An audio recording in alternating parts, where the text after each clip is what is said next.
Bien le bonjour à toi, petit viewer qui cherche une nouvelle série alors qu'il en a déjà 36 à rattraper. Je viens aujourd'hui te faire le plaisir de peut-être rajouter la 37e. Tu as peut-être entendu parler il y a longtemps de cela d'une animation sortie il y a bientôt 5 ans sur YouTube.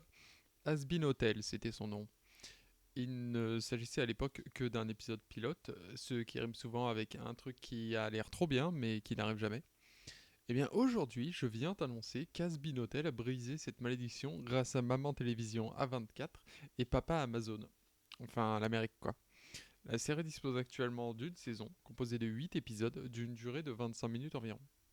Je considère que vous êtes en âge de regarder la série à partir du moment où vous entendez des gros mots et que vous n'avez pas peur de la violence. Attention, j'insiste parce que dans la globalité, la série peut être regardée en étant assez jeune, mais certaines scènes peuvent être choquantes.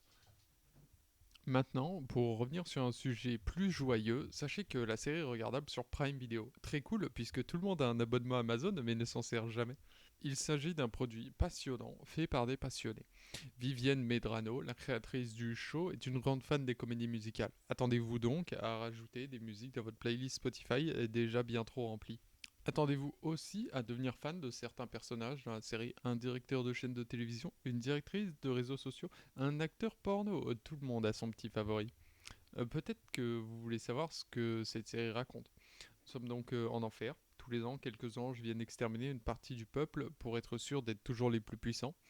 Cependant, cela ne convient pas vraiment à la princesse des enfers. Celle-ci va donc décider de créer un hôtel pour que les pêcheurs puissent se repentir. Quand on entend ce petit résumé, on se demande vraiment ce qui peut se passer de mal, hein. Je vous recommande vivement la VOSTFR. Et ce n'est pas car je suis raciste, mais car il s'agit d'une petite production, et que par conséquent, dans notre cas, la VF est bien moins travaillée.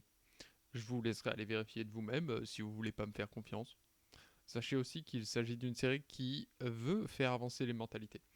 Vous y trouverez toutes les sexualités, des relations toxiques et même une petite partie de dépression.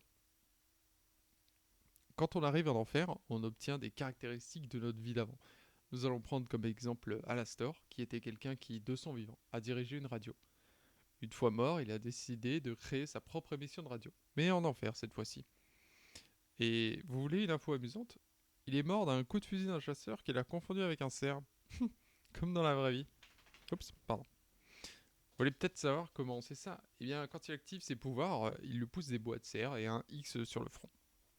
Et ma dernière phrase, pour mettre en avant ce projet, ne sera pas de moi, mais d'un personnage qui existe dans cette série. This is better than sex!